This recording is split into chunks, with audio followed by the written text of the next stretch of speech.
സംസ്ഥാനം രൂപീകൃതമായിട്ട് 2031 75 വർഷം പൂർത്തിയാകുന്നതിൻ്റെ പശ്ചാത്തലത്തിൽ കഴിഞ്ഞകാല വളർച്ച വിലയിരുത്തിക്കൊണ്ട് ഭാവിക്ക് വേണ്ടിയുള്ള വികസന ലക്ഷ്യങ്ങൾ ആസൂത്രണം ചെയ്യുന്നതിന് 33 വിഷയങ്ങളിൽ സംസ്ഥാനത്തുടനീളം സെമിനാറുകൾ നടത്തുവാൻ തീരുമാനിച്ചിട്ടുണ്ട്.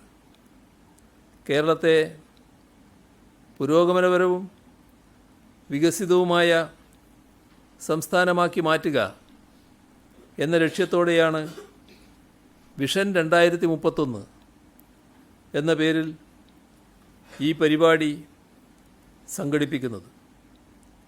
ജനങ്ങളിൽ നിന്ന് ആശയങ്ങളും അഭിപ്രായങ്ങളും സ്വീകരിച്ച് അവരുടെ പരാതികൾക്ക് പരിഹാരം കാണുന്നതിന് CM വിത്ത് മീ എന്ന പേരിൽ സിറ്റിസൺ കണക്ട് സെൻറ്റർ ഇതിനകം പ്രവർത്തനം ആരംഭിച്ചിട്ടുമുണ്ട്. ഇത്തരത്തിൽ നവകേരള നിർമ്മിതിയുടെ പ്രവർത്തനങ്ങൾ സംസ്ഥാനത്ത് എല്ലാ മേഖലകളിലും നടന്നു വരികയാണ്. വികസനക്ഷേമ പദ്ധതികൾ ജനങ്ങളുടെ ജീവിത നിലവാരത്തിൽ വളർച്ചയും മുന്നേറ്റവും ഉണ്ടാക്കിയിട്ടുണ്ട്.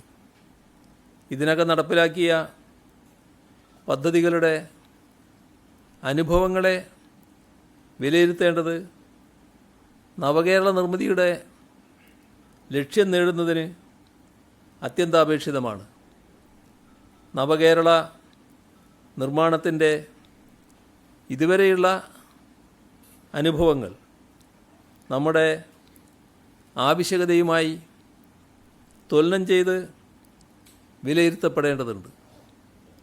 കേരളം ഇതിനോടകം കൈവരിച്ച നേട്ടങ്ങളിൽ നിന്നും ഒരു പടി കൂടി കടന്ന് വികസിത രാജ്യങ്ങളിലെ ജനങ്ങളുടെ ജീവിത നിലവാരമുള്ള നാടായി കേരളത്തെ ഉയർത്തുവാനാണ് ലക്ഷ്യമിടുന്നത്. എല്ലാവർക്കും വിദ്യാഭ്യാസം, ആരോഗ്യ, സുരക്ഷാ സംവിധാനങ്ങൾ, ഓരോ കുടുംബത്തിനും വീട്, ജീവിത വരുമാനത്തിനായി തൊഴിൽ, മികച്ച അടിസ്ഥാന സൗകര്യങ്ങൾ, വികസന നേട്ടങ്ങളുടെ ഗുണഫലം എല്ലാ വിഭാഗത്തിനും ലഭ്യമാക്കുക, വിനോദത്തിനും കായിക വളർച്ചയ്ക്കും മറ്റ് ജീവിത മുന്നേറ്റത്തിനും സംവിധാനമൊരുക്കൽ എന്നിവയാണ് നവകേരളത്തിൻ്റെ ലക്ഷ്യം. ഇക്കാര്യത്തിൽ ഏറെ മുന്നോട്ടു പോകാൻ ഇതിനകം സംസ്ഥാനത്ത് നടപ്പിലാക്കിയ ഭരണ നടപടികളിലൂടെ സാധിച്ചിട്ടുണ്ട്. ലോകത്തെവിടെയായാലും ഏത് സമയത്തും 24 വാർത്തകളും ഓഗ്മെന്റഡ് റിയാലിറ്റി പാക്കേജുകളും എക്സ്പ്ലെയിനറുകളും വിശദമായി കാണാൻ ഞങ്ങളുടെ യൂട്യൂബ് ചാനൽ നിങ്ങൾക്ക് സബ്സ്ക്രൈബ് ചെയ്യാം.